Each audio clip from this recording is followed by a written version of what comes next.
Good morning, everyone. Thank you for joining us for our What's Next webinar. And this is actually the seventh in the series. And today we'll be exploring the topic of securing the future of your business.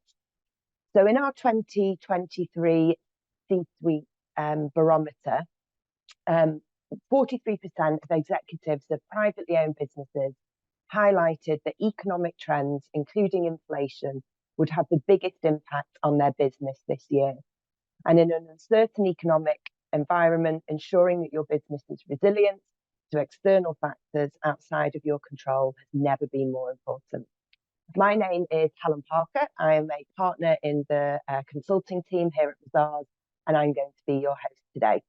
And I'm joined by my colleagues, the Mazars Chief Economist, George Lagarius, Dan Brager from our consulting team, and Simon and Anton from our cybersecurity team. And they'll all be joining in today's discussion. We'll be holding a Q&A at the end of the session, and so please feel free to ask any questions that you have using the Q&A tab. And just a little bit of housekeeping before we start. For those that are on Zoom, please use the Q&A box to post those questions that you have. And as I said, we'll answer these towards the end of the conversation.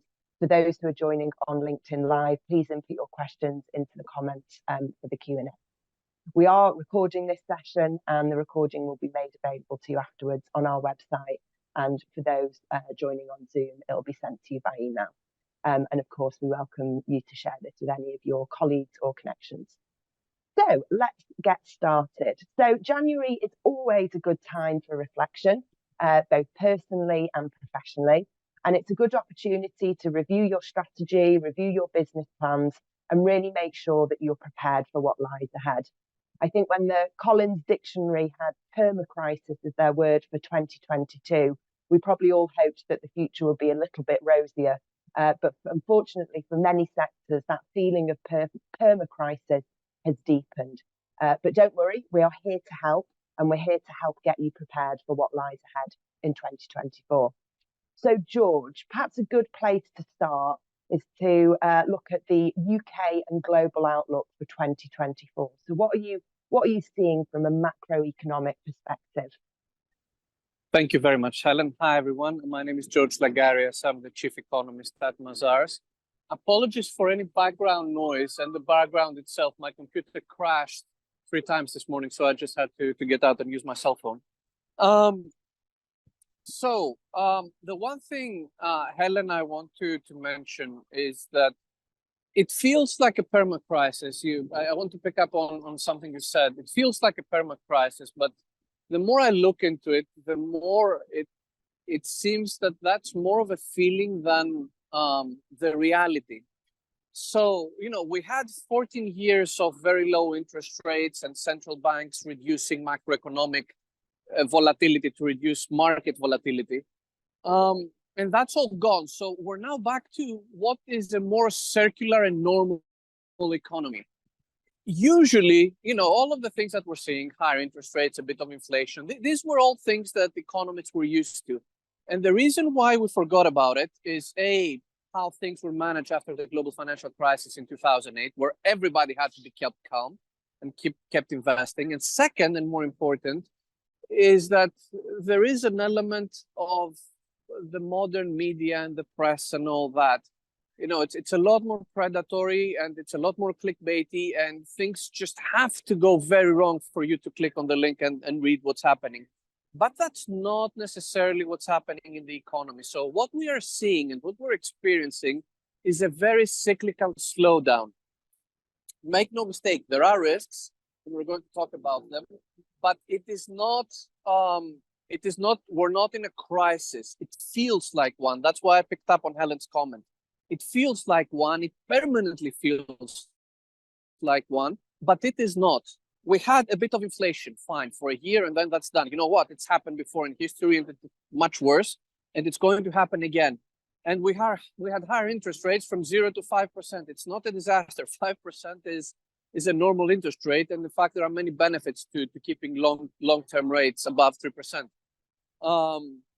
including more circulation of credit. So what we have in 2024 is definitely one of those cyclical slowdowns early on, And I'm saying this with even a bit of hesitation because the latest GDP data and the latest retail sales data show to us that consumers are resilient. They've cut down a little bit of spending because much of the COVID money is gone, you know, the checks and the savings and all that. But it's part of a cyclical slowdown. Now, make no mistake, there are risks.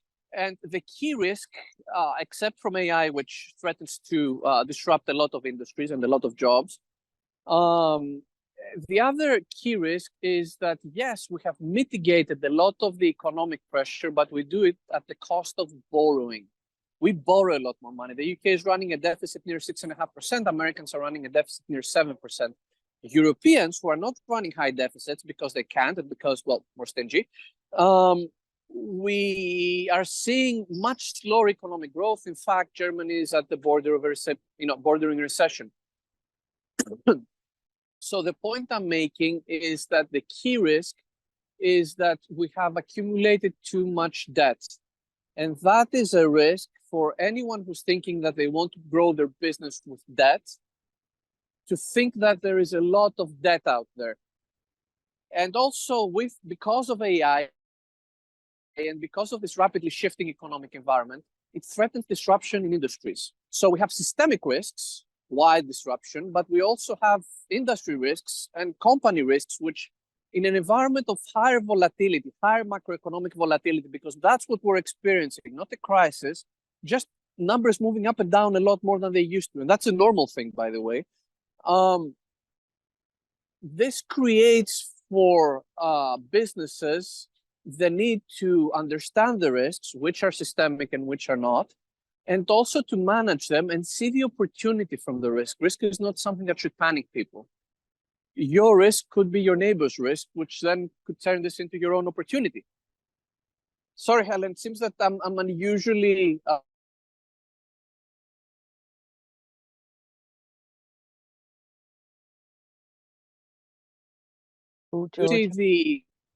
I do see the need to manage risks because there are new risks out there and we cannot manage it the old way. But I also see behind that risk, I do see opportunities because this is not a crisis.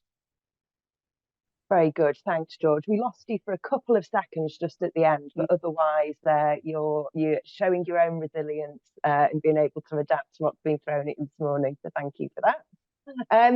So perhaps as businesses are looking ahead and they're thinking about what are some of those risk scenarios, or indeed, as you phrase it, those opportunity scenarios, what should they be looking at? What should those areas and scenarios be that they're starting to play out as they look at their plans for 24? So obviously, again, they need to be thinking about a short-term economic slowdown. They need to be thinking about lower interest rates. They need to be thinking about a strong labor market, resilient labor market. That's mostly because of demographics, really, to be honest. We have an older, aging workforce. And they also need to be thinking, if you run a business, you also need to be thinking about the growing gap between the labor availability and your own needs, because your own needs might need more technology and an aging labor force just might not be able to adapt to that. In terms of scenarios, our main scenario is for a very minor, not minor, but for some slowdown in Q1 and Q2 and a pickup thereafter, and lower interest rates probably after the summer, so around September. That's when we expect interest rates to begin coming down in the US. Europe and the UK should follow. We are seeing, as I said, strong labor market. I think that's one of our biggest, easiest calls. And in terms of financial market instability, we do see pockets of risk.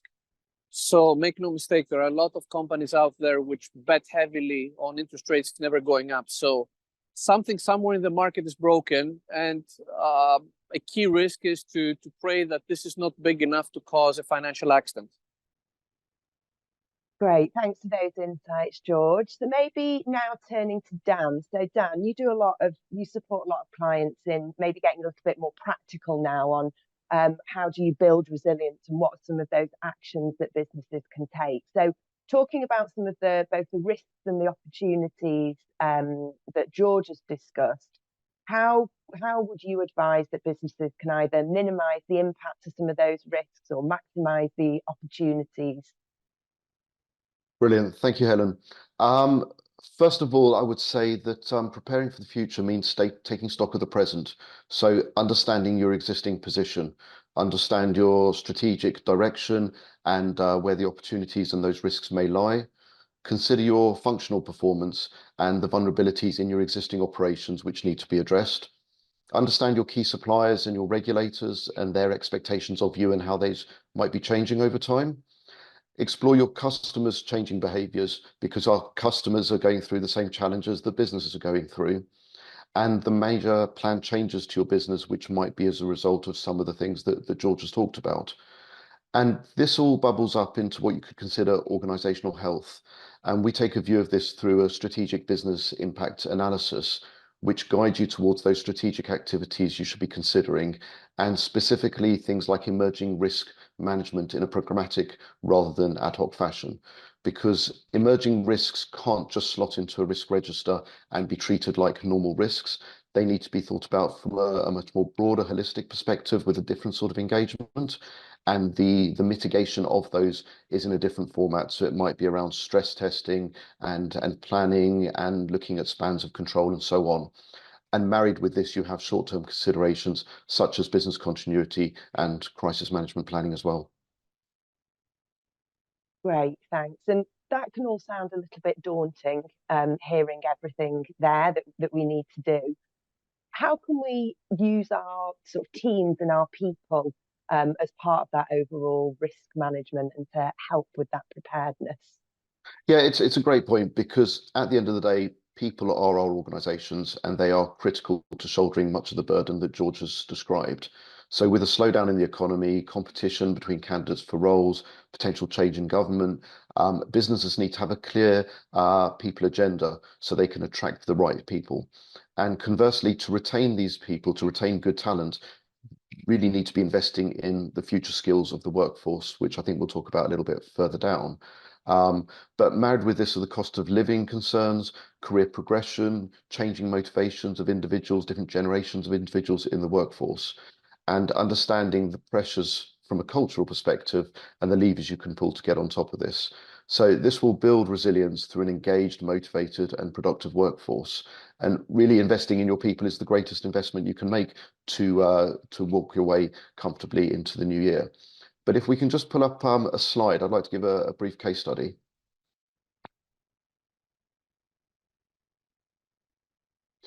So here, what I'm reflecting on is a media streaming business. And if we look to pre-pandemic, we could take a business streaming media, good market share, relatively comfortable household brand. Through the pandemic, because people maybe didn't have so much to do with their time or with their money, there was greater take up of these services. The business grew very rapidly. But then we get to a point post-pandemic where people are reflecting through the cost of living crisis on their budgeting, and maybe they're reducing their subscriptions. Maybe they are limiting how they spend their money on these sorts of streaming services. And the business is now going through a bit of a shrinkage and a bit of a reorg and thinking about how to redesign their services and their offerings. And the point here is that pre-pandemic, we need to build the right skills and competencies to ensure our people are able to navigate the environment. But post-pandemic, we need to understand when to pivot, how to ideation, to deliver ideation and be innovative and creative. And we need the workforce that can be agile and adapt to that as well. And ultimately, really what we're saying is that by investing in your people and creating a continuous program of learning and development, it will support your people to grow and develop as your organization navigates the challenges of today, tomorrow, and the future. So specifically, to your point, Helen, it is kind of quite overwhelming, but upskilling your people in technical and soft skills areas to stay abreast of changes in industry and be more fluid and flexible as a workforce. But you need to understand what you want from your staff to deliver this, and how will you determine that? Are your people simply resources, or are they your market differentiators? And how will you prepare them and the business accordingly? And this comes with an agile mindset, which places greater value on delivery of results, not simply attendance and the negative culture of presenteeism. Fantastic. Thanks, Dan. And thanks for the example. So maybe now talking to or flicking to looking a little bit at cyber security. So, we've seen in the last couple of years the leap in AI, and George alluded to it at the start of the session, and its related technologies. And they've really, come at a rapid pace, and that's had a big impact on cyber security. So Simon, maybe could you give us some of your views on what might be the biggest cyber security trends to look out for in 24? Of course. Sorry, Helen and everyone. I think I'll be aligned with what George and Dan said. I don't think I'm coming with good news. Positive side, but as we say in French, there is always a way of seeing the bottle half full. But on the AI side, I think exactly like George said, it's everywhere, on the economic side, on the finance side. And as we can imagine, by essence, by the fact that AI will be able to replace all those complex tasks or activities that were before only developed by humans, by essence, cybersecurity is one of the key vectors of where this can be developed. On the trend to look at, obviously, AI will definitely impact the way attackers and the methodology to execute those attacks will be. So all those end-to-end automation, for example, will encompass AI developments to create all those phishing emails that you can see, all those deep faking that you can see as well, more and more. The different website, the different ransomware creation structure that will now be automatically developed and being able to respond more and more to potential threats. So on that aspect, that is something to look at and to consider for 2024. On the positive side of things, AI can also be seen as an advantage, because we see that on our job that AI is now being used and being powered on more and more of the detection tools that we see. So on a lot of tools that are in the market now to detect potential threats are powered by AI, and that is something that will reduce to some extent the burden of all the different capabilities and all the different worrying that clients may have. Another trend that I can see, and that will also be linked to George. Sorry, Dan, if I keep talking about George, but on the other one is also around geopolitical aspect, because also cyber is extremely linked to the geopolitical situation.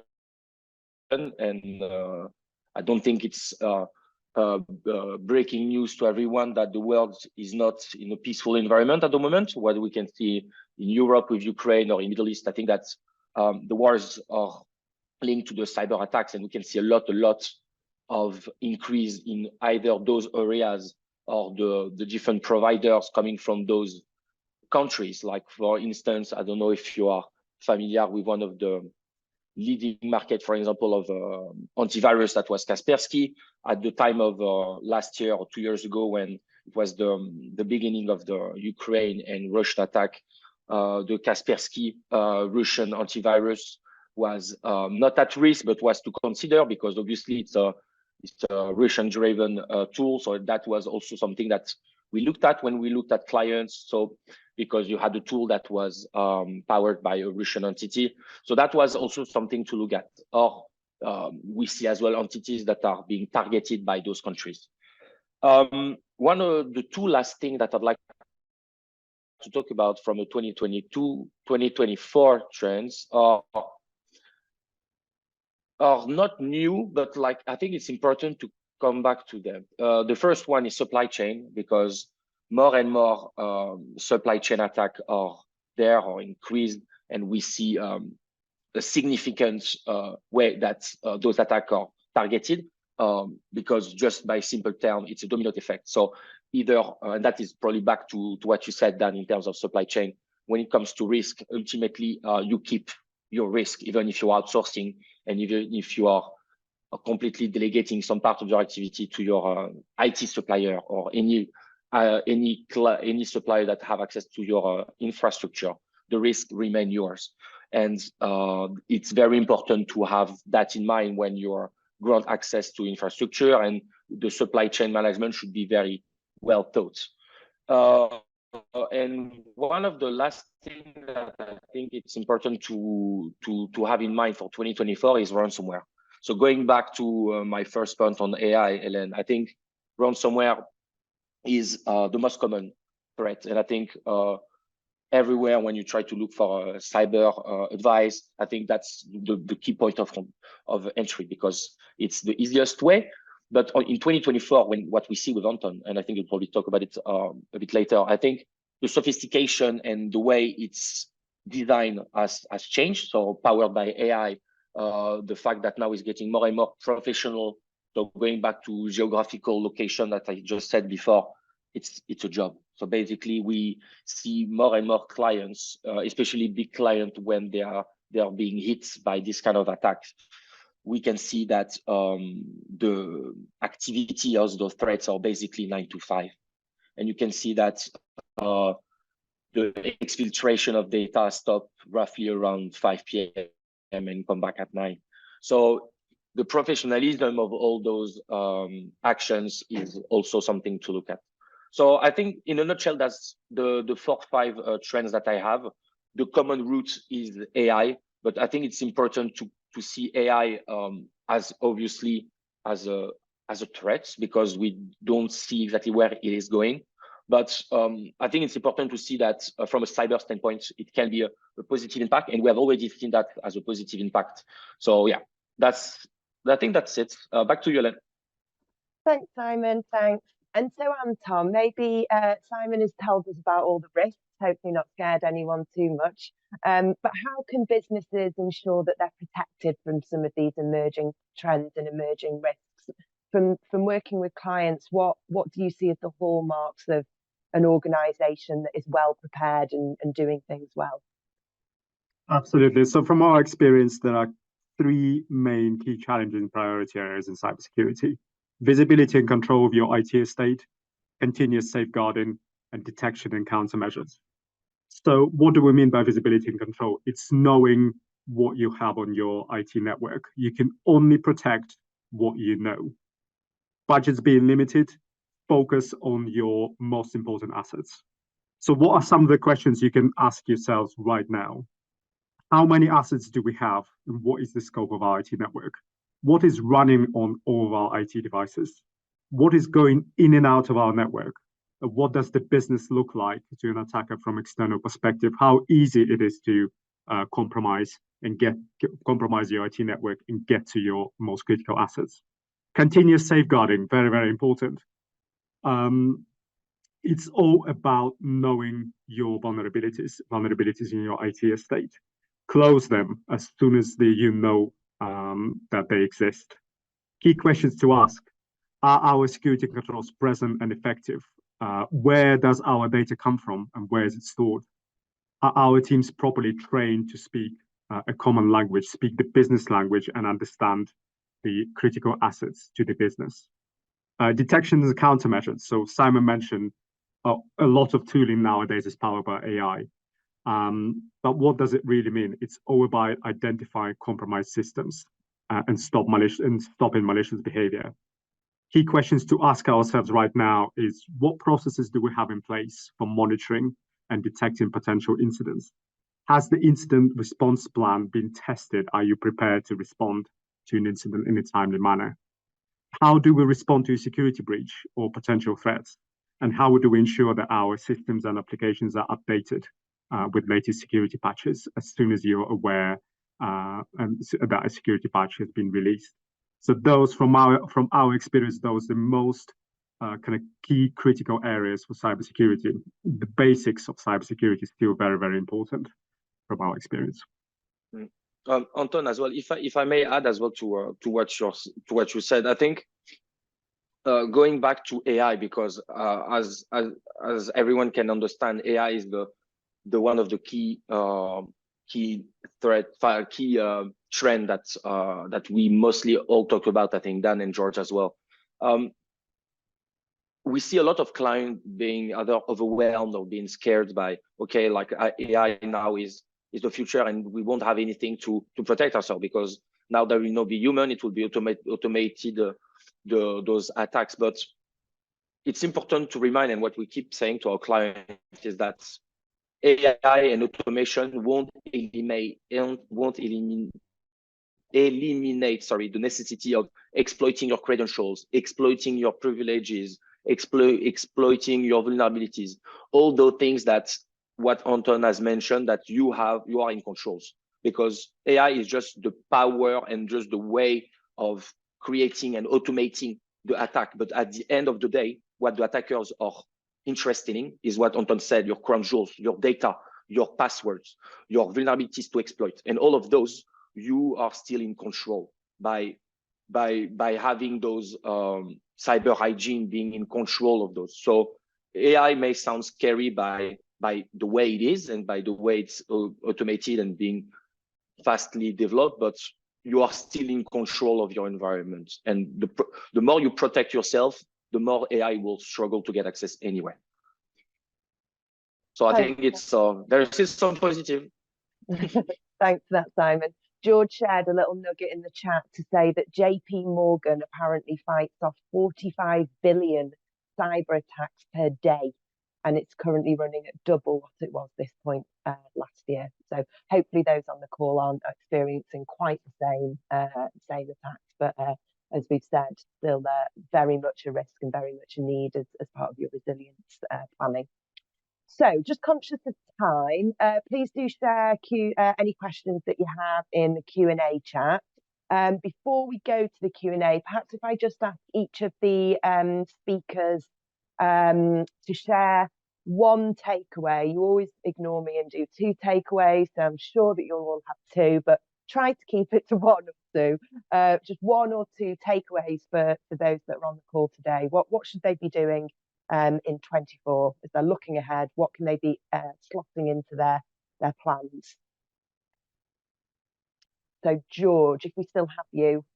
Yeah. Great. Yeah, George. So take nothing for granted. The world is full with opportunity and full of risk.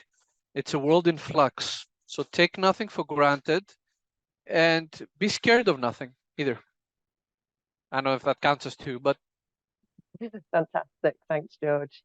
Maybe if we go to Dan. Brilliant. So I'll bring this all together into one then. First of all, understand your organizational health, the mission critical constituent parts of your organization, how they're performing, where you need to make improvements, and what your continuity strategies look like. And don't forget, people are the critical element of your organization. Are they simply resources, or are they key differentiators? And if they are key differentiators, well, what are you going to do to support them accordingly? And I just wanted to reiterate what Simon said at the end there. You are still in control of your environment if you understand your environment. So this is the starting point. Thanks, Sam. And Simon, you next. We're lucky. So Anton and I, we have one takeaway each, right? Even if we're on the same team, right? Yeah. Good. So I think one of the key things, but I think I don't want to overlap with what Anton probably is going to say, but one of the takeaway with all we talked about and being in control is one of the key aspects to consider for next year or this year is the zero trust model. So really having the philosophy of never trust, always verify, and see that in your infrastructure as having a security guard asking your pass at each single door. So by doing that, you are ensuring it's probably a complicated structure to create, probably a lot of sensitivity, but in the end, you are in control. So having this infrastructure of always verifying at each layer or each aspect of your infrastructure is also something that will also help. Fantastic. So zero. And turning to Anton. So view your cybersecurity as your competitive advantage, not a drain on resources. Very, very important to view cyber as a competitive edge. And one last thing to add, view your people as your biggest asset to protect yourselves against cyber attacks. It's often said people are the weakest link. That's, from our experience, people are your biggest asset. Fantastic. Thanks all. So certainly very helpful. Hopefully we've not scared everyone, but we've given you an idea of, realistically what are those risks that we need to be looking out for. On the flip side, turning those into opportunities and competitive advantages. And hopefully we've also given everyone some practical steps on how you can protect your business in 2024 and beyond. So now moving to the Q&A, we've had a couple of questions that have come in during the session. So one here, is AI or should AI be a business's L&D priority, or should we be focusing on cyber hygiene when we're talking about how we upskill our people? That's probably for Anton or Simon. Do you want to take this one, Anton? I think my view is focus on your hygiene. Yeah. First and foremost, make sure that your systems are protected. You are aware of your crown jewels. You know what is running on your network. Make sure that everything is patched as soon as possible. And of course, then move on to the next stage, making sure you understand the use of AI within your organization, whether it's in the cybersecurity tooling or the business side of things, but also understand how AI is used in typical cyber attacks such as ransomware. Yeah. Because remember what I said a bit before, saying that ultimately attackers using AI or not AI, ultimately they will look to exploit your vulnerabilities. They will look to exploit your credentials. They will look to exploit your emails, your data. So the first step is very maturing your cyber hygiene, making sure that the process are defined or it's an ongoing process and that is matured before thinking about already like, okay, how I should incorporate AI into my tools. Of course, it's something that we consider for the next step, as Anton said, but like maturing the cyber environment and the cyber hygiene is key first. Fantastic, thanks both. I think one in here for you, Dan. So we talk a lot about geopolitical risk. Practically, how can we map out scenarios for geopolitical risks in a practical way? Right. So I think it comes back to that original point I made around understanding your organization, because you need to know where your supply chains run through, where the blockers are, or the concentration risk is. You need to understand your operations in different regions, and through doing that, you can start to see whether, for example, Taiwan is going to be a challenge for you if that environment changes. So once you understand where you operate and who you rely on to operate, you can then start to look at the different sorts of scenarios that you could perceive in the future. And you really need blue sky thinking here, because we don't know by definition whether these emerging risks are likely or not. So we need to take a very broad view. You can maybe look at it from a PESTLE analysis perspective and pull out some scenarios there, and then start to work through some of those ones to see what the ripple effect, what the impact would be. And at that point, you can start to cherry pick which ones are really closest to home or most difficult to manage. And I'd say that's probably the starting point. So really just understanding where you operate and where your third parties operate. And again, if you look at things like the Silicon Valley Bank earlier in the year, the ripple effect for customers and suppliers was far beyond the region, and it was that understanding that needed to be clear. So it sounds like quite continuous planning in this area is what's needed. Absolutely. The further down you go in your supply chain, the more volatile and fickle it is. And if you don't have a view of your entire supply chain, or as much of it as you can, you're quickly going to come unstuck when you didn't even realize you were operating in certain regions that are impacted. Okay, fantastic. They were all the questions that we had. So just double check once more. Yeah, we don't have any more. So we'll bring the session to a close. So Thank you everyone for joining, and thank you to everyone that was on our panel. We will provide a feedback form and a follow-up email, so please let us know of any feedback that you have, and certainly, more importantly, any topics that you would like to see us cover in future sessions. As I said at the start, this was our last session in this series of webinars. All the previous recordings of all the previous ones are on our website, and you can find the page if you look in Insight and then in the webinar section.